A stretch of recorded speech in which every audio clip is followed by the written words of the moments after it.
సమస్యల్లో, ఇబ్బందుల్లో, అప్పుల్లో, అనారోగ్యంలో ఉండి నలిగిపోతూ ఉంటారు. అలాంటి వారు దేవుణ్ణి ఆశ్రయించాలి, దైవ సేవకుల చేత ప్రార్థన చేయించుకోవాలి కదండి.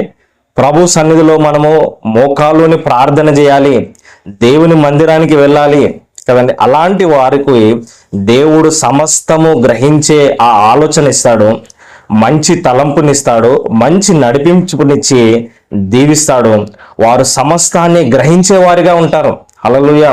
కొంతమంది చాలా కన్ఫ్యూజ్లో ఉంటారు కదండి. కొంచెం అప్పులు ఎక్కువైనప్పుడు కదండి, ఇబ్బందులు ఎక్కువైపోయినప్పుడు, కష్టాలలో, ఇబ్బందుల్లో, ఏమంటే అనారోగ్యంలో ఏం చేయాలో అర్థం కాక కన్ఫ్యూజన్లో ఇంకెక్కువ తప్పులు చేస్తూ ఉంటారు. ఈ డాక్టర్ కాదని ఆ డాక్టర్, ఆ డాక్టర్ కాదని ఈ డాక్టర్ దగ్గరికి వెళ్ళి ఇంకెక్కువ శ్రమల పాలవుతూ ఉంటారు. నీవు దేవుణ్ణి ఆశ్రయించాలి. అప్పులైనప్పుడు ఇంకా ఎక్కువ అప్పులు చేయాలని కాదు, నీవు దేవుణ్ణి